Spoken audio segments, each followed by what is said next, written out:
Hello! So this is my coming out video because I was requested to make it, and I really kind of would like to talk about my coming out story. I have a giant list of things to talk about. Okay, because I don't want to miss anything. Okay, so as a child, I wasn't particularly either boyish or girlish, just like stereotypically I wasn't stereotypically boyish or girlish. I always loved dresses, but if I wasn't in a dress, then I was pretty much in a t-shirt and shorts.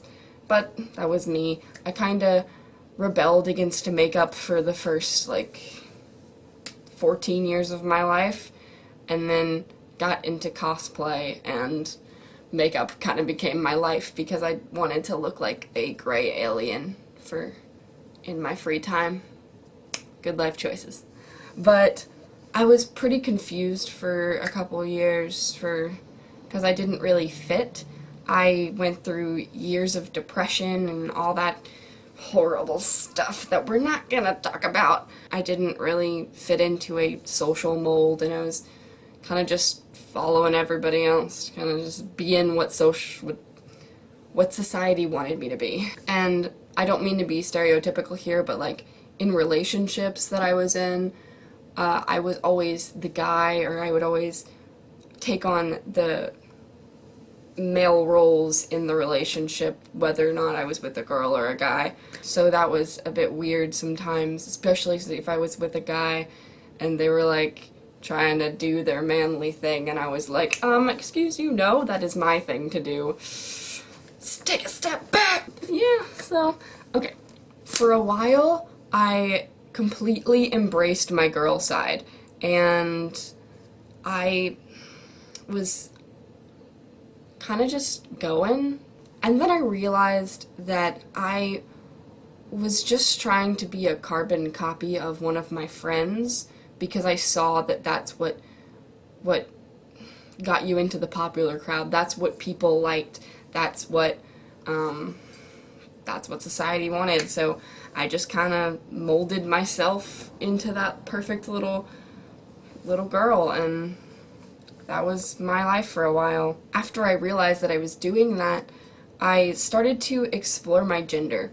That was around November 2014, and I just came out as gender fluid first, so I could do whatever I wanted, and I actually thought that's what I was for a while, and I was gender fluid, and I had my girl days, and I had my guy days, and then I had I'm 10% a guy and 90% a girl, or 20% a guy and 60% a girl. I can't do math, but yeah, that kind of stuff. And then not long after that, my male presenting days became much more frequent, because on those days I was more outgoing, I was more relaxed, I felt happy, I felt genuinely content with who I was. I felt like I was just me, and I could live without worrying about what other people thought of me, and it was really nice. I found comfort in that. So I did that for a while. And God. And then once people began to mistake me for male, I decided that I really loved it. It made me feel really, really good. And then around February of 2015, so a couple months later, I came out to my close friends as transgender, and I asked them to start using male pronouns and calling me Jax, and that felt really good. And now, keep in mind, that's only 3 or 4 people, so I didn't come out to a bunch of people at that time. I just kind of left it to my best friends and was feeling it out. I was feeling it out before I expanded and told everyone and came to a solid decision on that's what I was. I was just trying to see how it fit on me, see if I liked it, see if that's who I was. So after that, I felt better than I ever had, and then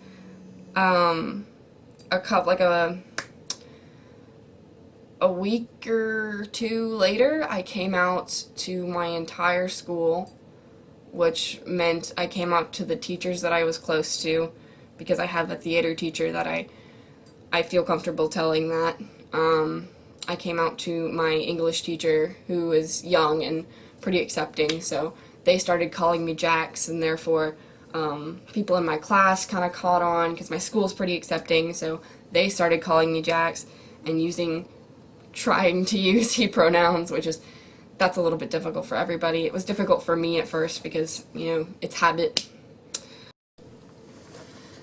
And then the next week, I told my dad and my brother, which went pretty well. My dad wasn't, too informed on what being transgender really was, so I had to talk to him a little more about that. My little brother, of course, was completely fine with it. He was like, cool, whatever. And then 2 weeks later, I came out to my extended family, which was a little bit more awkward because I waited until they were all in the exact same place for my birthday.